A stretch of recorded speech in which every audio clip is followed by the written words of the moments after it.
गुरुदेव बंदी छोड़ कबीर साहेब की जय। बंदी छोड़ गरीबदास जी महाराज की जय। स्वामी रामदेवानंद जी महाराज की जय। बंदी छोड़ गुरु रामदास जी महाराज की जय। सर्व संतों की जय। सर्व भक्तों की जय। धर्मी पुरुषों की जय। श्री छुड़ानी धाम की जय। सच साहेब गरीब नमो नमो सतपुरुष को नमस्कार गुरु के नई। सो नर मुनि जन साधवा संतों सर्वसदी नई। सतगुरु साहेब संत सब डंडो तुम प्रणाम। आगे पीछे मध्य हुए तिनको जा कुर्बान। निराकार निर्विषम काल जाल पे वंजन। निर्लेपम निज नीर गुणम अगुणनुम बेसुन्न गुणम। सोहम सुरति समाप्तम सकल समाना नीरतले। उज्ज्वल हिरंबर हरदम ले परवाय था है। वार पार नहीं मद तम ग्रीव जो सुमरे सिद्ध होई। गणनायक गलताना करो अनुग्रह सोई। पारस पद परमाना आदि गणेश मनाओ। गणनायक देवन देवा चरण कमल लो जाओ। आदि अंत कर सेवा ब्रह्म शक्ति संगीत। मृद सिद्ध दाता सोई अवगत गुण यतीतम। सत्य पुरुष निर्मोही जगदम्बा जगदीश। मंगल रूप मुरारी तन मन अर्पो शीश। भक्त मुक्त भंडारी सुर नर मुनि जन ध्यावे। ब्रह्मा विष्णु महेशा शेष सहस्र मुख गावे। पूजे आदि गणेशा इंद्र कुबेर सरीखा। वरुण धर्म रह जावे समरथ जीवन जी का। मन इच्छा फल पावे 33 कोटि अधारा। जावे 788 उतरे बहुजल पारा। कटे यम की फांसी 33 कोटि अधारा।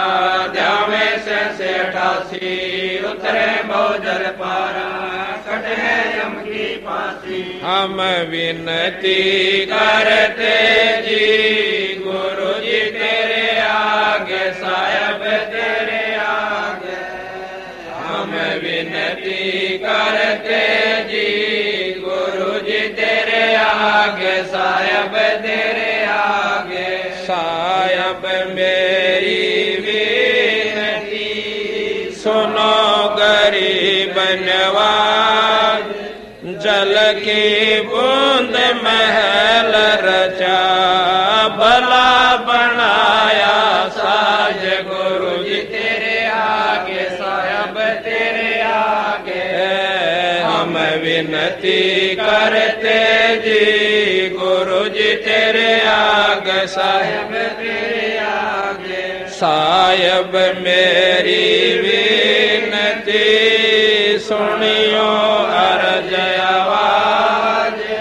नादर पे दर करे तू पुत्र पिता को लाज। गुरु जी मेरे आगे साहेब तेरे आगे हम विनती करते जी गुरु जी तेरे आगे। साहेब तेरे आगे साहेब मेरी विनती कर जोरू करता रे। तन मन धन कुर्बान जान जो मोहे दीदार। गुरु जी तेरे आगे साहेब तेरे आगे हम विनती करते जी गुरु जी तेरे आगे। साहेब तेरे आगे मालिक मीरा मेहरबान सुनियो अर्ज आवाज।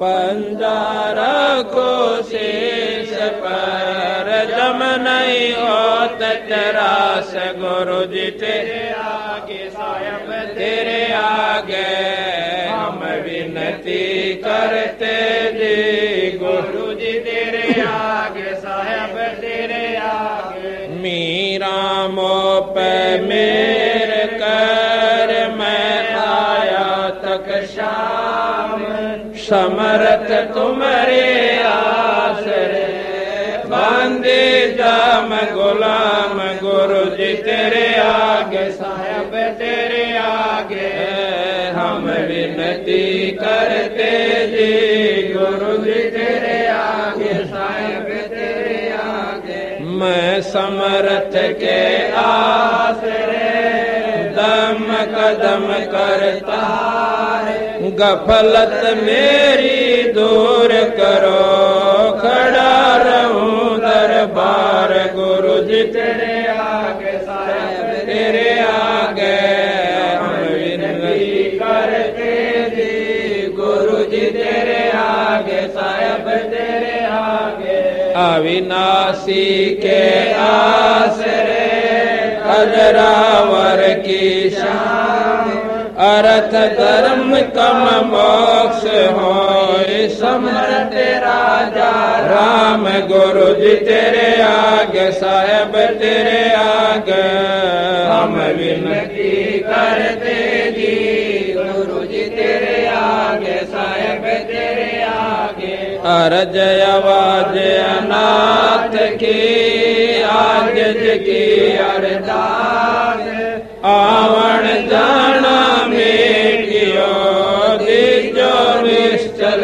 बास गुरु जी तेरे आगे साहब तेरे आगे हम विनती करते जी गुरु जी तेरे आगे साहब तेरे आगे अनंत कोट ब्रह्मांड का एक रति नहीं बार सतगुरु पुरुष कबीर है कुल के सिरजन आर गुरु जी तेरे आगे साहब तेरे आगे हम विनती करते जी गुरु जी तेरे आगे साहब तेरे आगे जुगन युगन के पाप सब युगन युगन के मैं जानत है जगदीश तू जोर किए बद फैल गुरु जी तेरे आगे साहब तेरे आगे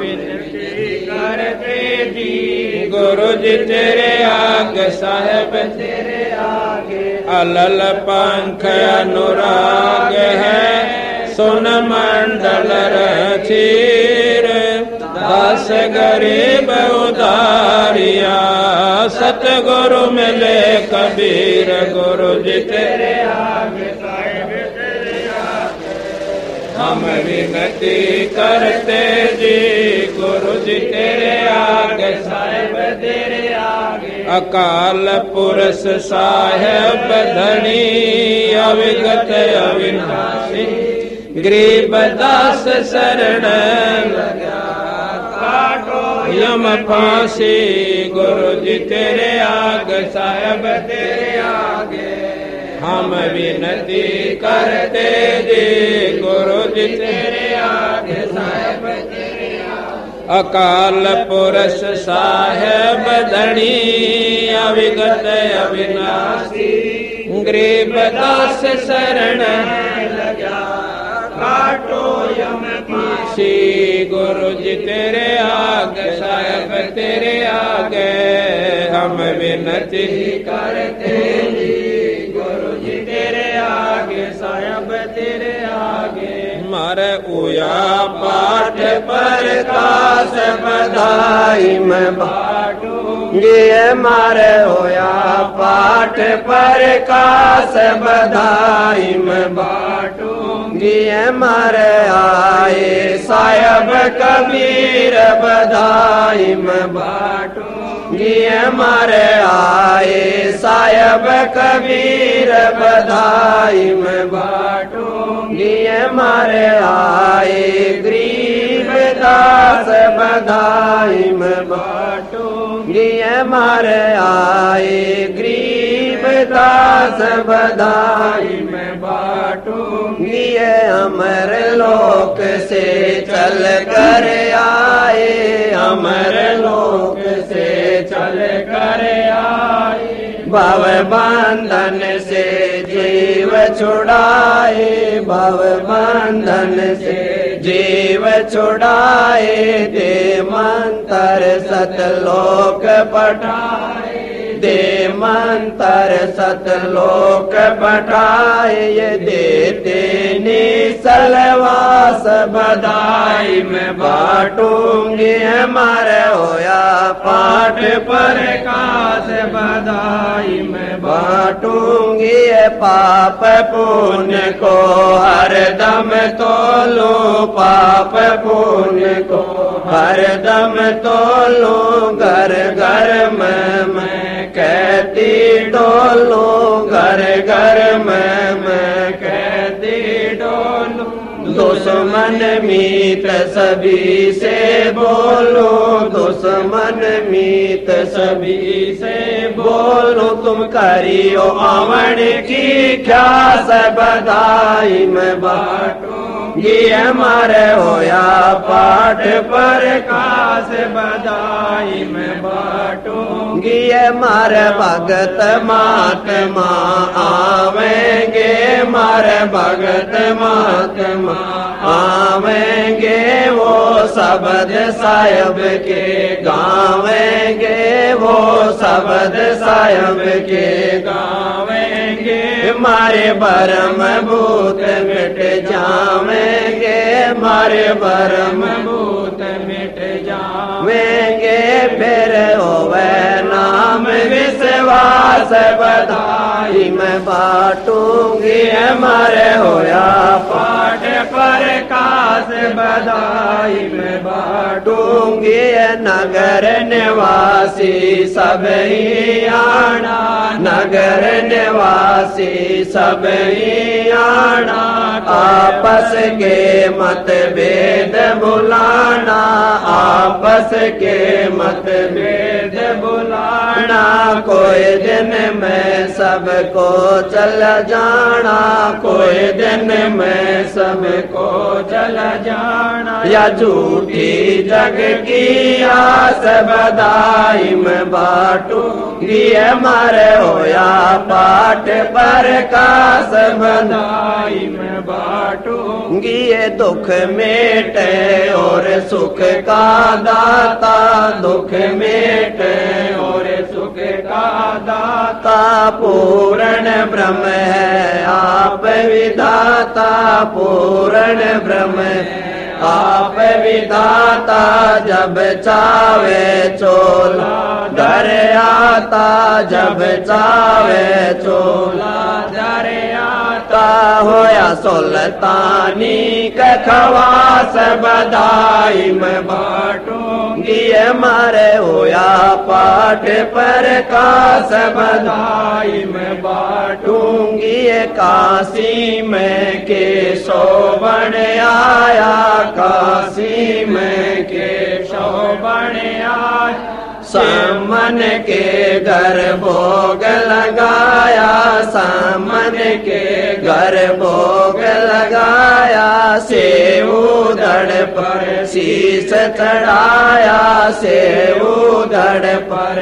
शीश चढ़ाया, ये काटे करम की पास बधाई, मैं बांटूंगी हमारे होया पाठ पर कास बधाई, मैं बांटूंगी, ये जिस घर में ये होता पाठ जी, जिस घर में ये होता पाठ जी, उन भगतों के हो जा ठाठ जी, उन भगतों के हो जा ठाठ जी, भगति बिहुने 12 बाट जी, भगति बिहुने 12 बाट जी, जिनको लगी न भजन की प्यास बधाई, मैं बांटूंगी हमारे होया पाठ पर कास बधाई, मैं बांटूंगी स्वामी राम देवानंद गुण गाता है, स्वामी राम देवानंद गुण गाता है, संत राम बाल जी को समझाता है, संत राम बाल जी को समझाता है, भजन बिना नहीं सुख पाता है, भजन बिना नहीं सुख पाता है। चाहे पृथ्वीपति हो खास बधाई में बाटूंगी, हमारे होया पाठ पर खास बधाई में बाटूंगी।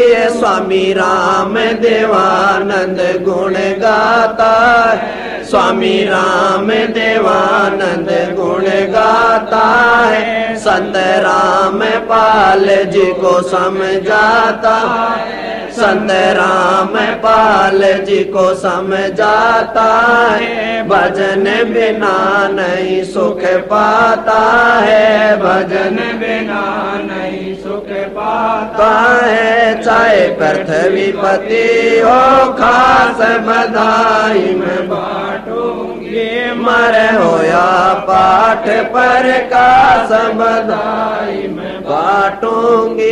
मारे आए साहेब कबीर बधाई में बाटूंगी, मारे आए साहेब कबीर बधाई में बाटूंगी।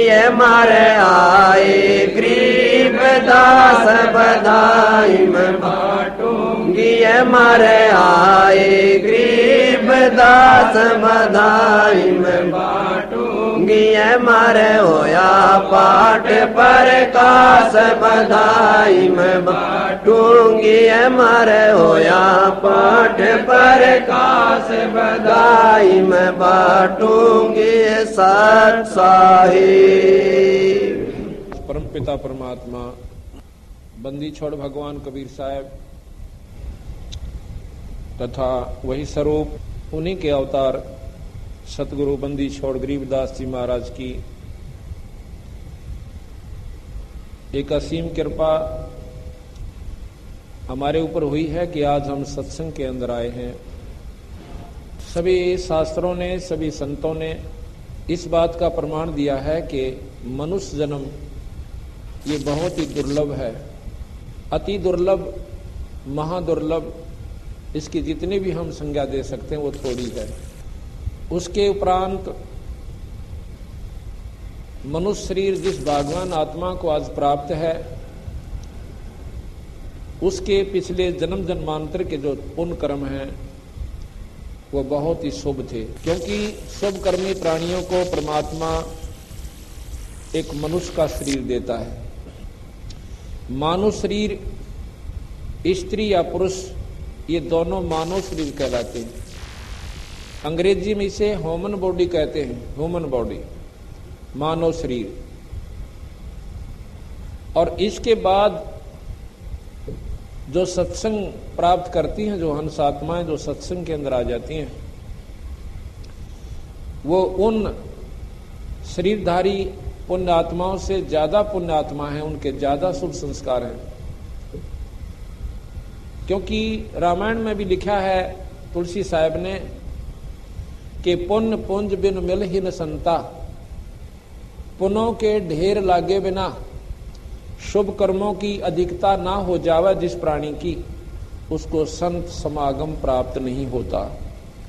जो भगवान आत्मा मनुष्य शरीर प्राप्त करती हैं वो तो है ही हंस आत्मा, क्योंकि उनको परमात्मा ने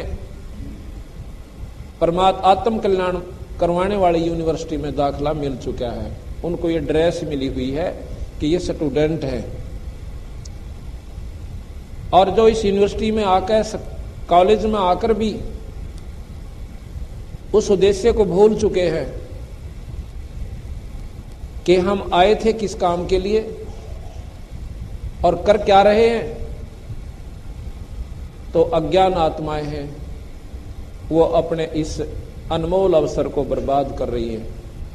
इसके लिए संतों ने सत्संग के माध्यम से हमारे इस अज्ञान अंधेरे को हटाने के लिए बहुत जगह जगह पर डंडोरे पीटे हैं, जगह जगह पर आवाज लगाई है कि हे भोली आत्मा, ये मनुष्य शरीर का मिलना कोई बच्चों का खेल नहीं है, और इसके तू क्या लाभ उठा रहा है।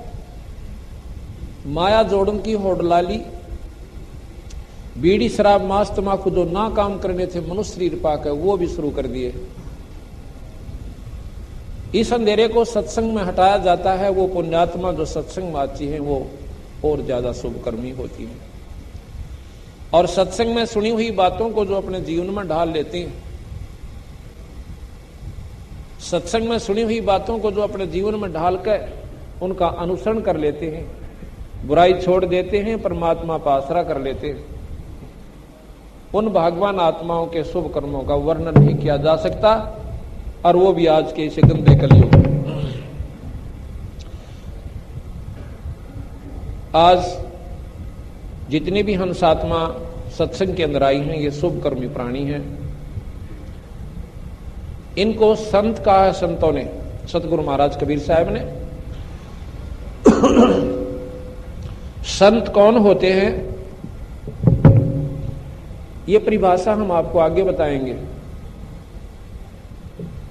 परमात्मा को चाहने वाली आत्मा वो संत आत्मा होती है, उन्हें हंस आत्मा कहते हैं। आज बंदी छोड़ भगवान कबीर साहब पूर्ण परमात्मा पूर्ण ब्रह्म कबीर आज उन्होंने अपनी रजा बख्शी है कि रोहतक शहर के अंदर उस परम पिता परमात्मा की अमर कथा ये 5 दिन तक यहां पर चलेगी। गरीबदास महाराज जिनका ये ग्रंथ साहब हम आपको खोल कर सुनावेंगे और साथ में उन्हीं के सतगुरुदेव, उन्हीं की वही शक्ति की वाणी जो कबीर साहब है उनका भी साथ में इनकी तालमेल हम आपस को तुलना करके आपको समझाएंगे। मनुष्य जन्म के क्या कर्तव्य हैं, मनुष्य जीवन में हमने क्या काम करने चाहिए थे और क्या हमने नहीं करने चाहिए थे, वो जानकारी आपको इन 5 दिन के अंदर बिल्कुल विस्तृत रूप से दी जाएगी। जो पुण्यात्मा लगातार 5 दिन का सत्संग सुन लेगी उसको किसी प्रकार का संशय नहीं रहेगा भक्ति के मार्ग में। और फिर विचार करने पर बाध्य होगी वो हंसात्मा कि ये मनुष्य शरीर परमात्मा ने ये डले ढूंढता ही नहीं दिया था। हम क्या करते हैं, बच्चे हो गए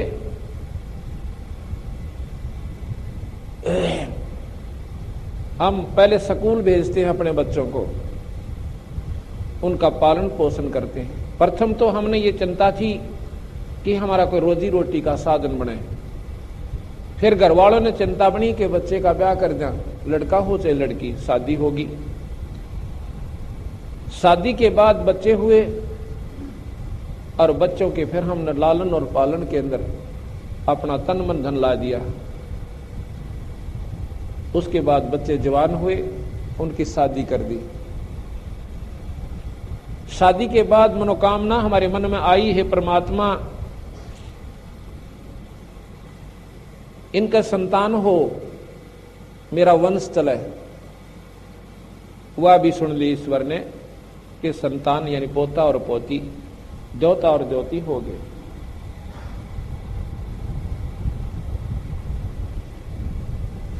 अब हमारा शरीर वृद्ध हो गया,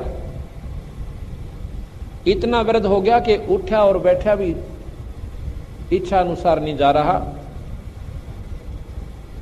और अपने मन में हम फूले नहीं समा रहे कि हमारा जीवन सफल हुआ,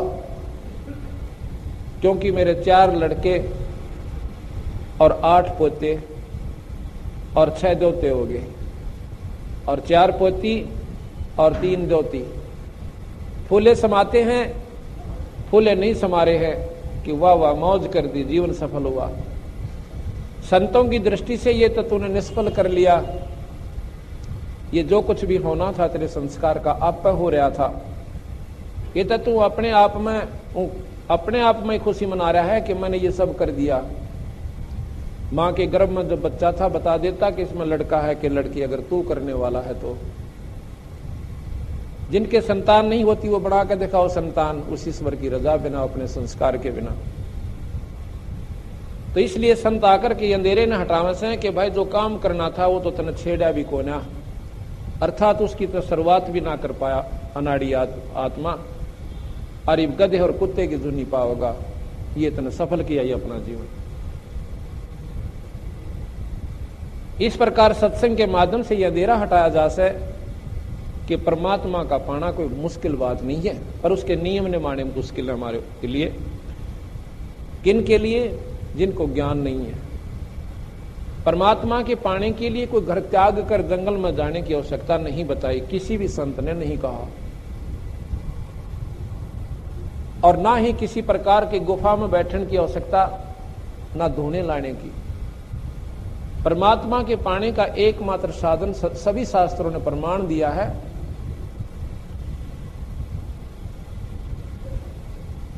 रामायण के अंदर हम बहुत घनी कथाएं भी सुनते हैं और परमात्मा को पाने की हमारे अंदर उमंग भी बढ़ती है, और उसमें सारी रामायण का एक ही सार है। रामायण की सारी कथा को सुनकर आत्मा में कुछ जानकारी होती है। कथा के सुनने से मुक्ति, आत्म कल्याण नहीं होता। कथा के सुनने से जानकारी होती है कि भाई रावण जैसे कर्म हमने नहीं करने चाहिए। अगर हमने सद्भावना अपने भाई के प्रति हो तो विभीषण जैसी होनी चाहिए। और यदि हम परमात्मा से जायदाद और संतान ही मांग रहे हैं, यह भी हमारी महा कमजोरी है। कबीर साहब कहते हैं, क्या मांगू कुछ थिर ना रहाई, और देखत नैन चला जग जाई, 1 लख पूत 1.25 लाख नाती, आज उस रावण घर दीवान बाती। कहते हैं ये के मांगू, रावण जैसे ठाठ तो मेरे लाख जन्म में भी नहीं हो सकते। अगर मैं परमात्मा से मांगना भी शुरू कर दूं तो 1 लाख पुत्र और 1.25 लाख रिश्तेदार, 1 लख पूत 1.25 लाख नाती, अर्णों का फिर उसका कोई दीपक लावणिया भी ना बचा, सर्वनाश को प्राप्त हुआ। एक परम पिता परमात्मा के नाम बिना ये जीव इतना लुट जाएगा आखिर में, और फिर पश्चाताप पड़ेगा। ये हमने जानकारी हुई तो फिर परमात्मा के पाने की रुचि उत्पन्न होती है।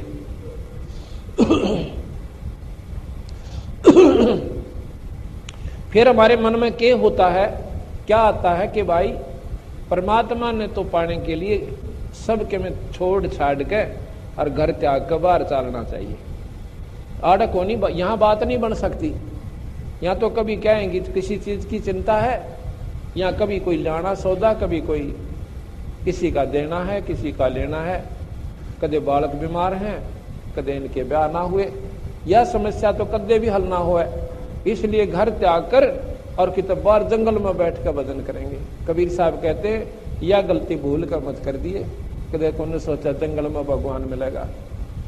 जंगल के अंदर जो महाकष्ट आपको होगा, भगवान तो 100 कोस चला जाएगा आपसे। मच्छर खावेंगे, डांस लड़ेंगे, सांप का डर सतावेगा, कभी शेर दाड़ जाएगा तो दिल थर थर थर्रावेगा। ऊपर तो बारिश पड़ेगी, सारा बैठा बैठा कांपेगा, और सर्दी का जब पीड़ा होगी तो भगवान तो 100 कोस चला जाएगा बावड़े, कदे इस गलती में जाकर बैठे। परमात्मा को पाना है तो इसी में पाना पड़ेगा, अपने घर में ही रह करके ईश्वर प्राप्ति आप कर सकते हो। वो साधन क्या है कि कलयुग केवल नाम आधारा, और सुमर सुमर नर उतरो पारा। इस सारे का निचोड़ तुलसीदास जी ने एक ही श्लोक में दे दिया। अब हम पढ़ें गीता, पढ़ें हम रामायण, लेकिन इस मंत्र पर ध्यान नहीं देते। हम क्या सोचते हैं कि परमात्मा को तो वो लोग पा सकते हैं जो जंगल में धूने लाए बैठे, जिन्होंने घर छोड़ दिया। सतगुरु महाराज बंदी छोड़ भगवान कहते हैं कि कभी नहीं। परमात्मा को पाने के लिए एक नाम की आवश्यकता है, और नाम के जाप बिना जीव उद्धार नहीं हो सकता। तप के करने से कोई और उपलब्धि होती है, परमात्मा प्राप्ति नहीं होती। इसलिए हमने आत्म कल्याण के बारे में आपको पूरी विस्तृत जानकारी दी जाएगी।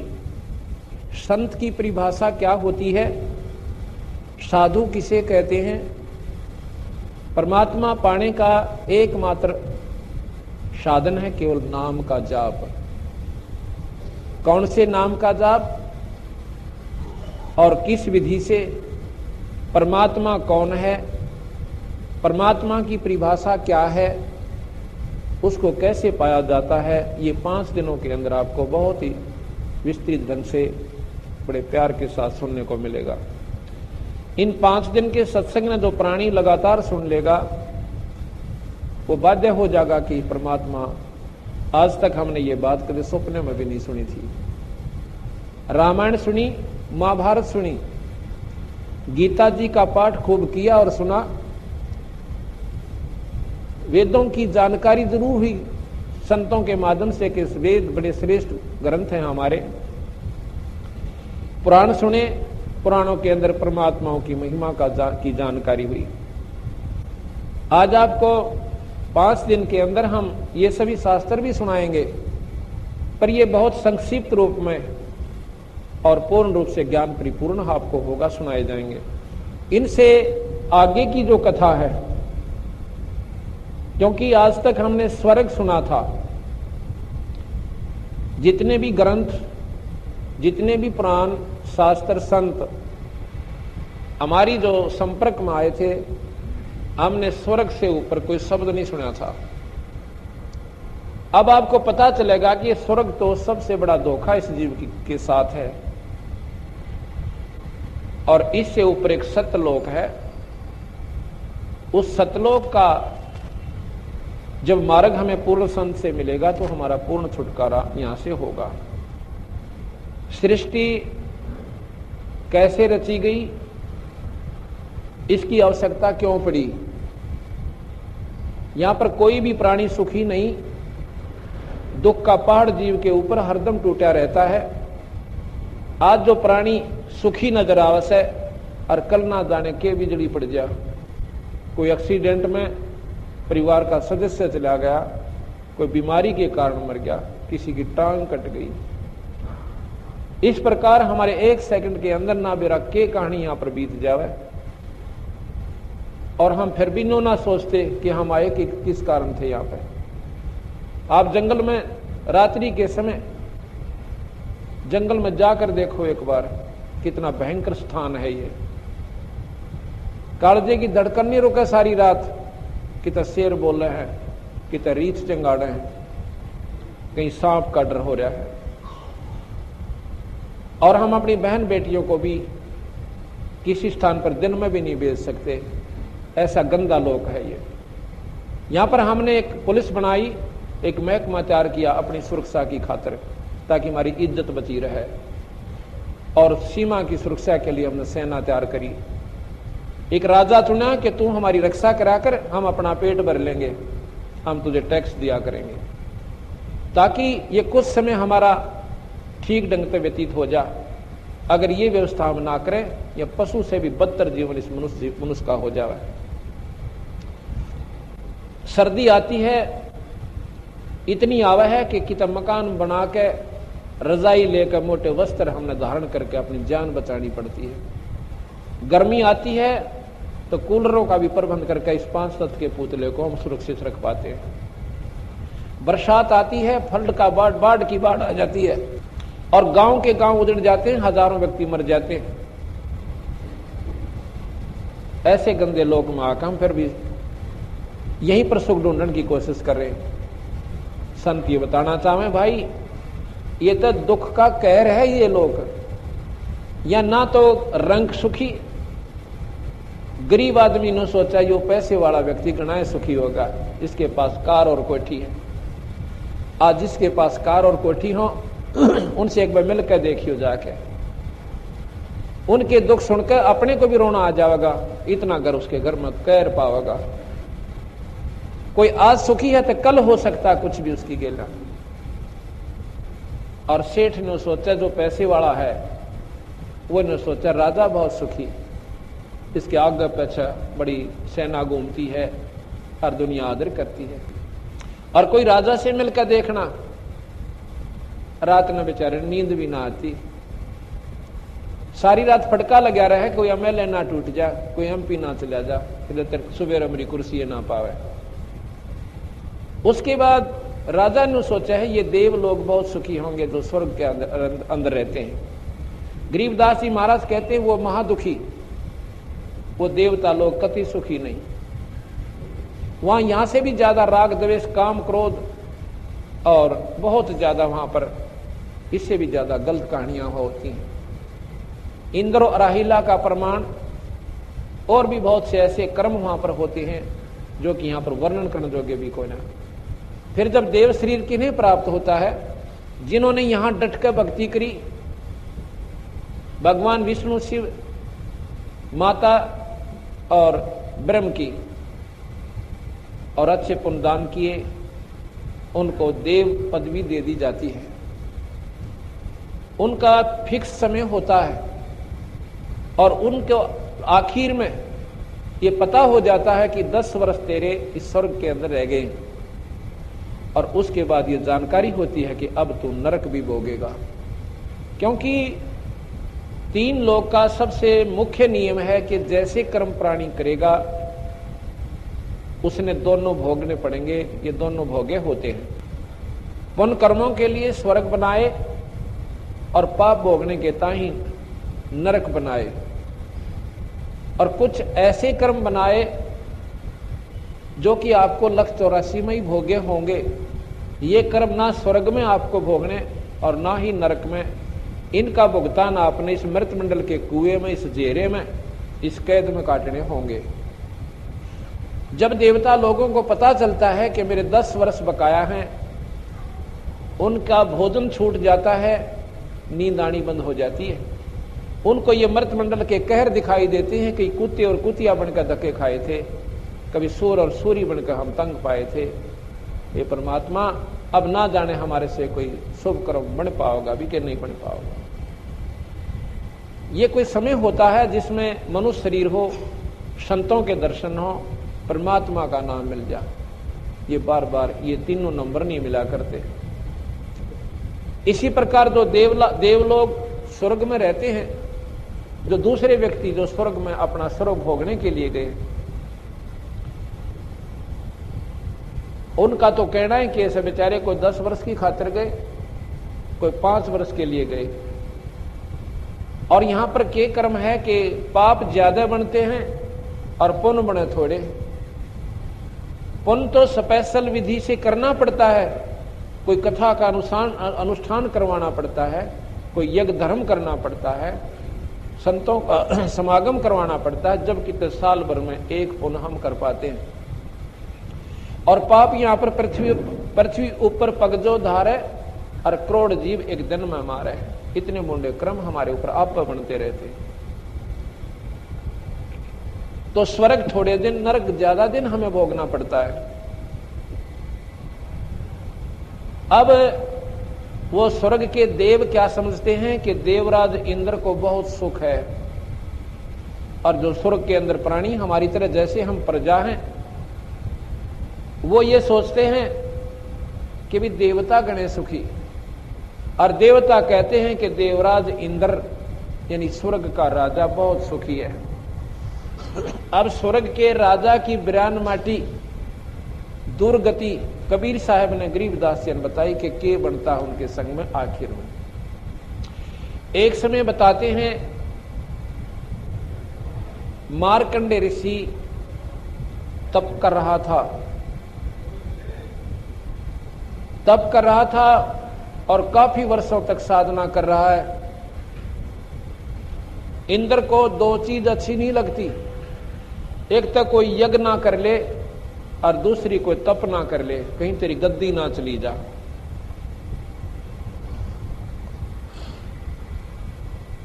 अलकारे छूटे रहते हैं। जैसे विश्वामित्र ने तप किया था लेकिन इंद्र ने नहीं सुहाया, उर्वशी भेज दी और उर्वशी ने जाकर उसके तप को खंड करके शादी कर ली। शादी करके एक लड़की होने के बाद विश्वामित्र के गोड्डा में वह लड़की छोड़कर चली जाती है। विश्वामित्र के तप को उसने खंड कर दिया, क्योंकि इंद्र ने यह बात कतई नहीं अच्छी लगती कोई तेरे राज को प्राप्त ना कर ले। मार्कंडे ऋषि ने जब घोर तप किया, जाप कर रहा था, इंद्र ने सोचा कि ये ऋषि तो तेरी गद्दी को अवश्य प्राप्त कर लेगा। उसने अपनी इंद्राणी भेज दी कि ये ऋषि किसी और के बस का नहीं है, तुम जाकर के इसका काम बिगाड़ सकती है। कहते हैं उर्वशी आई, चारों तरफ बड़ी सुगंध छोड़ दी, बड़ी अच्छा ऋतु बना दिया और स्वयं मार्कंडे ऋषि के सामने नाचने लगी। ऋषि की आंखें खुली हैं और देख रहा है। उर्वशी खूब नाच नाची, सैकड़ों प्रकार के उसने अपने सारे बाजे बजा लिए और बढ़िया गाने तो गाने एक से एक बढ़िया सुना लिए, पर मार्कंडे ऋषि टस से मस नहीं हुए। गरीबदास जी महाराज ने लिखा है कि आखिर में वो कति नगन हो जाती है। तब मार्कंडे ऋषि कहता है, बेटी ए बहन यहाँ के काम आई थी। इतनी बात को सुनकर उसी शर्मांदी हो जाए, वस्त्र पाकर कहती है, भगवान हे ऋषि जी, इस बनखंड के ऋषि तो मेरे स्वरूप को देख के ही पागल हो लिए थे, और तुम ना जाने कहाँ रहती है तुम्हारी समाधि। तुम क्या समाधि क्या चीज है ये बताएंगे आपको आने वाले समय में। समाधि एक ऐसी स्थिति आ जाती है, ये प्राणी यहाँ से बहुत दूर पहुंच जाती है इसकी सुरती, और वहां पर कोई चीज देख रहा होता है तो क्या पूछती है कि आपकी समाधि कहाँ थी जो आपने मेरे इतने सुंदर गाने और नाच भी पसंद नहीं आए। मार्कंडे ऋषि बोला कि तू कौन है, कहां से आई है उर्वशी। तो वो कहती है कि मैं इंद्रलोक से आई हूं और आप जान ना जाने आपकी समाधि कहां थी जो कि आप मेरे इस सारे खेल को नहीं, इससे डिस्टर्ब नहीं हुए, यानी इससे आपका मन भंग नहीं हुआ। तो वो कहने लगे कि आप एक काम करो। मार्कंडे ऋषि से वो ऋषि कहती है क्या कि आप मेरे साथ इंद्रलोक में चलो। अब क्या की खातिर कि नहीं तो न्यों कहेंगे या मल अखाड़ा हाराई और मेरी हंसी करेंगे वो लोग। तो वो कहने लगे कि ये इंद्र मरेगा जब तुम क्या करेगी कि ऐसे ऐसे मैं 14 इंद्र वरूंगी। मेरी इतनी आयु है उस इंद्राणी की कि 14 इंद्र मैं भोग के और तब मैं मरूंगी, और जितने इंद्र मरेंगे वो गधे बनेंगे और मैं मृत मंडल में फिर गधी की जीऊंगी। ये स्वर्ग की उपलब्धि गरीबदास महाराज बताते हैं। स्वर्ग का राजा इंद्र इस मृत मंडल में वहां अपने पुण्यों के प्रभाव से स्वर्ग का राज्य भोग के और यहां इस मृत मंडल में गधे की जूनी पाता है। और जो उर्वशी जो 14 इंद्रों की आयु तक उनकी पत्नी बनी रहेगी, वो आखिर में स्वयं स्वीकार करती है कि मैं मृत मंडल में गधी की जीऊंगी। तो फिर मार्कंडे ऋषि कहता है कि मेरे को तू वहां किस लिए ले जावा थी कि अपनी इज्जत रखन ताई। गरीबदास जी महाराज कहते हैं मार्कंडे ऋषि बोला फिर गधियां की इज्जत किसी, जब 14 तेरे खसम वही हो जाएंगे फिर इज्जत की तरह बाट क्या की रहेगी। उर्वशी शर्मिंदा होकर चली जाती है, इंद्र आ जाता है। इंद्र कहता है बंदनवाज, इंद्र की गद्दी को प्राप्त करो, हम हार गए तुम जीत गए। मार्कंडे ऋषि कहता रे रे इंद्र तू क्या कहे, इंद्र का राज हमारे लिए काग की बीट है, यह हमने ना चाहिए, तुझे बनी रहे। उर्वशी को महाराज ने बताया था, मार्कंडे ने जब उसने पूछा था कि आपकी समाधि कहाँ रहती है, कहने लगा कि मेरी समाधि वहां रहती है ब्रह्मलोक में, जहां पर तेरे जैसी तो उन नाचने और गाने वाली अप्सराओं के पैर धोती हैं। और मतन देख कर क्या रीजू, तात्पर्य उनका ये था कहने का कि जो वहां पर सुख है उस ब्रह्म दरबार के अंदर है, या तो स्वर्ग में भी कोना। इस प्रकार इंद्र से कहा मार्कंडे ने, इंद्र छोड़ दे इस उलझेड़े ने, कुछ ना दरा इस राज में। ये 2 दिन का सुख से भाई, फिर पशु जोनी में जाएगा। अरे ला तेरे को रास्ता बता देता हूं, और ब्रह्मलोक में तू वहां की साधना कर ले, त्यागी कच्चे सांग ने। अब जिसने थोड़ा सा भी यहां सुख है वो उसने त्यागण में कति राजी नहीं है। इंद्र क्या कहता है कि महाराज जी इब तो मौज मारन दो, फिर देखांगे कदे। फिर टट्टू देखा जगत अपने पासे के देखेगा। देखना तब है जब शुभ अवसर मिल रहा है, संत मार्गदर्शन करने लग रहे। हम तो पृथ्वी के राज को ही बहुत कुछ मानते हैं, और संतों ने स्वर्ग के राज को भी काग की बीट कहा। गरीबदास जी महाराज कहते इंद्र दा राज काग दा बेष्टा, ये जो काग की बीट के समान है। जिन संत ने उस परम पिता परमात्मा सतपुरुष के मार्ग का पूर्ण ज्ञान हो गया। स्वर्ग क्या चीज है? कबीर साहब गरीबदास जी हमें बताते हैं कि जिस प्रकार इस गर्म क्षेत्र में 10 महीने काम किया और 5-7 हजार रुपए बचाए, उन 5-7 हजार रुपयों को लेकर के शिमला चले गए साहूकार लोग, क्योंकि जिनकी पूंजी बच जाती है आवश्यकता से ज्यादा वो साहूकार कहलाते हैं। और शिमला चले गए 2 महीने लुआ के पहले वहां पर काट कराते थे। अब तो घर घर कूलर हो गए और एयर कंडीशन भी लाग गए, पहले नहीं होते थे। और एयर कंडीशन भी वो ला सकते हैं जिनके पास पैसे ज्यादा हैं। तो वहां चले गए जी। वहां पर सारी जो है खाना पीना, होटल में या धर्मशाला के अंदर रहना, वो सब किराए पर मिलता है।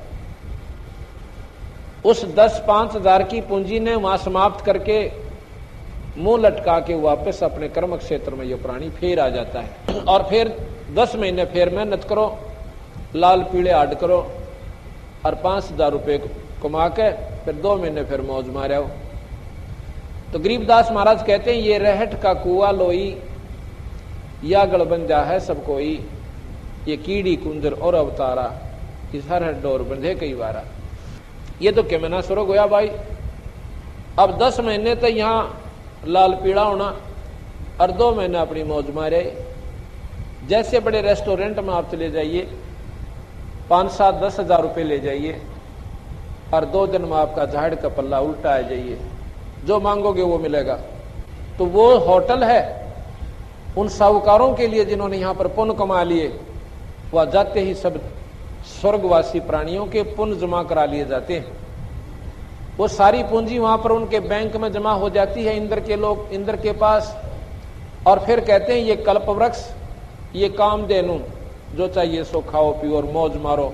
इधर ये नाचने गाने वालों अप्सराओं का वो बना हुआ है स्थान, यहां जाओ, वहां टिकट कटवाओ अपनी, जाओ, आपकी ऑटोमेटिक टिकट वहां पर आपकी पूंजी से क्षीण होती रहेगी।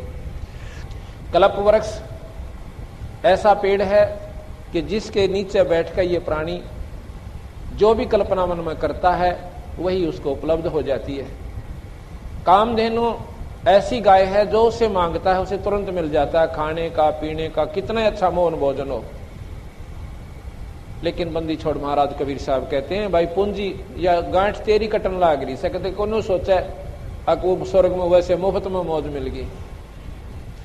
और जब वो पूंजी समाप्त हो जाएगी, अल्टीमेटम आ जाएगा कि तेरा 5 साल की या 10 वर्ष की बाकी रह रही है स्वर्ग के अंदर उपलब्धि, यह आपका जो स्थायी स्थान है 5 वर्ष या 6 वर्ष का बकाया है। फिर इसकी गीबंद है, अको कट्या रोग भाई, ये फिर उस बाड़े में जाना मृत मंडल के में, और ना बेरा वहां कर्म बने, शुभ या ना बने।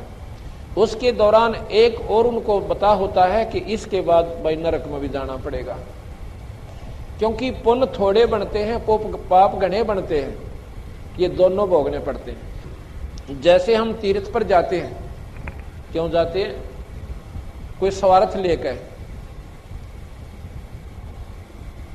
कोई तो अपने घर में सुख चाहने के लिए, कोई पुत्र प्राप्ति के लिए,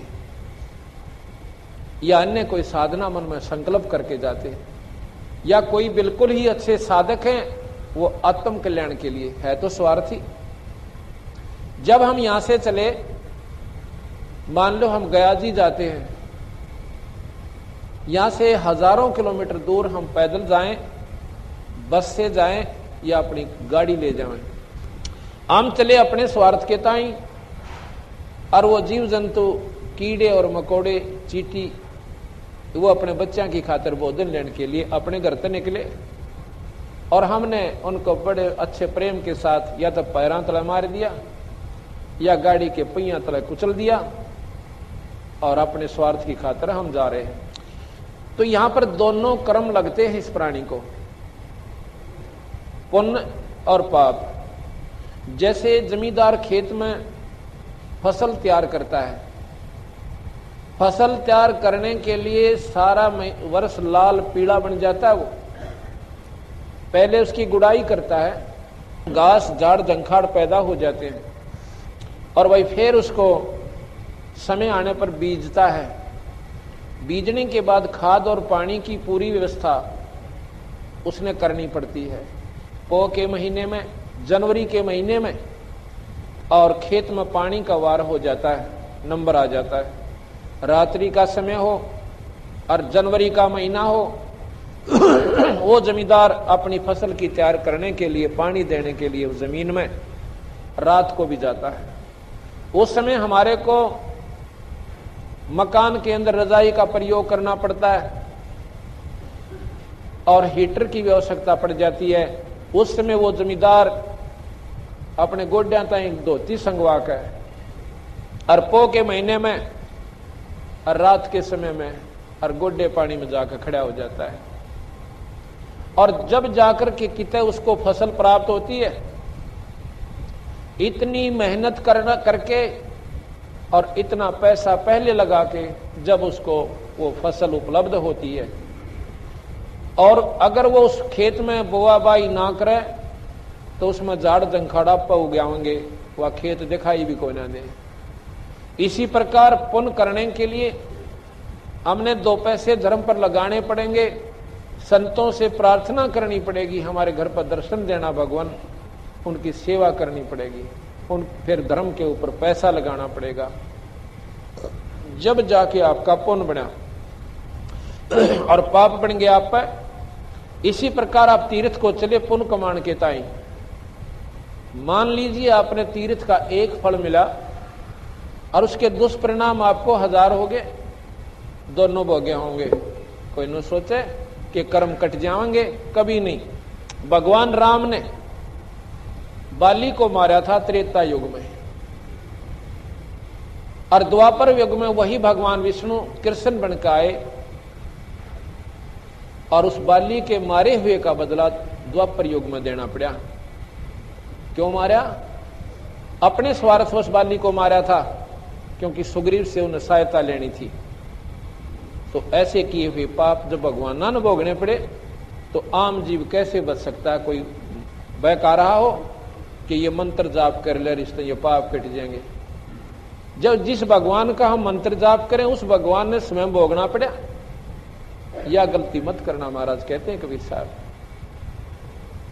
इस प्रकार इन बातों से हमें जानकारी होगी कि भाई ये स्वर्ग भी फेल, और कर्म कटे बिना जीव का छुटकारा होना, और कर्म यहां कट नहीं सकते। कैसे नहीं कर सकते? हम किसका जाप करते हैं? भगवान विष्णु या शिव का। ओम मंत्र जाप करते हैं भगवान निरंजन का। इन मंत्रों से कर्म नहीं कटे, आपके शुभ कर्म बढ़ जाओगे और पाप न्यो के न्यो रहेंगे, आपने दोनों भोगने पड़ेंगे, ऐसा महाराज ने बताया है। तो अब हम आपको गरीबदास महाराज की वाणी का पहले उच्चारण करेंगे और फिर धीरे धीरे आपको ऐसे स्थान पर लाकर छोड़ेंगे कि आप जो आज तक ना सुनी थी उन कथाओं को सुनकर एक बार तो हो सकता मन यो थोड़ा सा डगमग होगा, पर गुंजाइश नहीं रहेगी इसको डगमग होने की अगर ध्यान से सुनोगे तो। अगर ध्यान से नहीं सुनोगे तो डगमग हो रहा है, इसने करना कुछ को ना, और ना इस प्राणी ताई करने देना, उल्टे काम न राजी होकर करे और सुलटे पर ला दे, 36 8 बना कर बैठ जाएगा करने। और बुरे कर्म मनमाने 100 कोस पर जाकर कर आवे और शुभ काम के लिए पड़ोस में सत्संग सुनने ना आवे। जब नो कहेगा सो जाने के रखा सत्संग में, रात ने देर तो आया था, थक गया था, सुबह जल्दी उठना है, रात ने जाग गया तो बुखार बन जाएगा। और बंदी छोड़ कहते हैं गधा बने पाछा, फिर ना तो 1 मिनट की फुर्सत मिले। सुबह जोड़ेगा कुम्हार और 50 फुट के पुजावे पर आपने चढ़ना पड़ेगा। नीचे ते कचींट ले जाएगा और ऊपर जानते उन तारते पक्की भर देगा, फिर करना रेस्ट वहां पर। परमात्मा के नाम में तो रेस्ट हो गया और उल्टे काम कितने कर ले। एक पड़ोसी आकर कह दे चल फलानी जगह सिनेमा देख के आऊंगे, रिश्तेदार आ जा, फिर वो आलस भी खत्म और फिर आरण की भी डर को ना, उसके गेल मन मन वहां जा खड़ा होगा। तो ये मन पक्का हमारा दुश्मन है, ये स्वयं निरंजन है, ये काल है, शुभ कर्म पर जीवन नहीं लगने देता और बुरे कर्म इस पर कितने करवा ले कति हार नहीं मानता। दारू पीवे सत्यानाश कर लेते हैं घर का, फिर भी हरकत नहीं मानते। राम के नाम पर धर्म के काम पर 2 दिन आ जाएंगे, तीसरे दिन कहेंगे बात तो टाड़ा कर दी। क्यों कर दी? तुमने नहीं कर दी, वो पाप कर्म अट गया आपके सामने। तुलसी पिछले पाप ते हरि चर्चा ना भावे, भाई जैसे जवर के बेगते या भूख विदा हो जाए। बीमार आदमी ने जिस प्रकार भोजन अच्छा नहीं लगता, जबकि 3-3 बार खाया करता रुचि से, और जितनी बार भी खाता था उससे भी ज्यादा बढ़िया भूख लगा करती। और आज वो नहीं खा रहा, एक टूक भी नहीं अंदर जा रहा, और किशमिश को भी नौका है ये कड़वी लगे, तो उसको बुखार का प्रभाव बहुत